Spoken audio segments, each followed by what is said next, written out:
आपको एक बात मालूम होगी, मैंने जो खुतबे में कुरान की आयत पढ़ी, ये कुरान की आयत फंडामेंटल राइट्स के ऊपर मबनी है, फ्रीडम ऑफ रिलीजियंस। आप इस चीज को पहचाने होंगे, ये हमारे देश का संविधान है जो उर्दू ट्रांसलेशन है।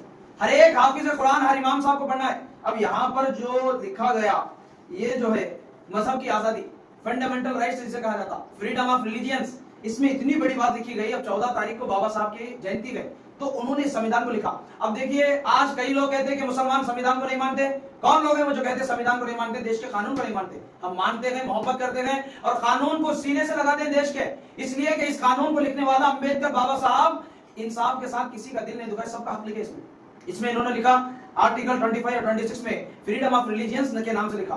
फंडामेंटल राइट्स आप खोल कर देखिए, 1947 को मुल्क आजाद हुआ और 1950 को यानी 1950 को संविधान लिखा गया।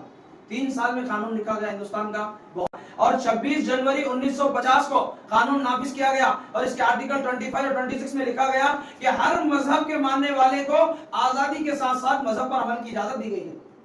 यानी मुल्क की भी आजादी दी गई हमें और मजहब की भी आजादी दी गई। आदमी किसी भी मजहब पर अमल कर सकता है। ये देश ऐसा देश है हिंदुस्तान, पूरी दुनिया में इसकी मिसाल कोई मुल्क नहीं है। ये हिंदुस्तान में आदमी जैसा भी हो किसी भी मजहब के ऊपर आजादी के साथ अमल कर सकता है। आदमी चाहे टोपी पहनने वाला टोपी पहन सकता है, माथे पर तिलक लगाने वाला तिलक लगा सकता है। हर हाफिज कुरान, हर इमाम इस चीज को पढ़ना है कि ये चीज क्या है। 5 लोग मिले एक नवा मजहब बनाए तो कानून ने इजाजत देता कि मजहब बना सकते। ये हर एक को अधिकार जो दिया गया, ये बहुत बड़ी कमाल की बात है। आज आप किसी भी दुनिया की कंट्री में चले जाएं, वहां पर ऐसी चीज नहीं पाई जाती, लेकिन आज हमारे हिंदुस्तान में ये चीज पाई जाती है। ये हिंदुस्तान की खूबसूरती है। और ये जो आर्टिकल 25-26 दिया गया, फ्रीडम ऑफ रिलीजियंस, यही बात 1400 साल पहले कुरान में अल्लाह तबारक व तआला ने इरशाद फरमाया। ये कुरान हमारा 1400 साल पहले अल्लाह के नबी अलैहि सलाम फरमाए, कुरान का 30वां पारा सूरह काफिरून की आयत लास्ट में, लकुम दीनुकुम वलिय दीन, तुम्हारा दीन तुम्हें मुबारक, हमारा दीन हमें मुबारक। फ्रीडम है, आजादी है। कोई आदमी किस दिन पर चल सकता, चले, उसका दिन उसे मुबारक, हमारा दिन हमें मुबारक। 1400 साल पहले कुरान में आयत नाजिल फरमा गई, लकुम दीनुकुम वलिय दीन। सूरह काफिरून बच्चों का था मुसलमानों के। यही कुरान की आयत में बताया गया कि तुम्हारा दिन तुम्हें, हमारा दिन हमें।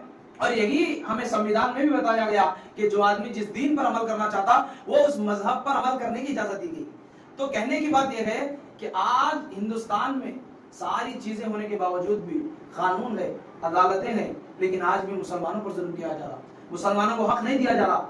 आज अगर बाबा साहब होते तो क्या होता पता नहीं, क्योंकि उन्होंने सबको एक साथ अधिकार दिया गया।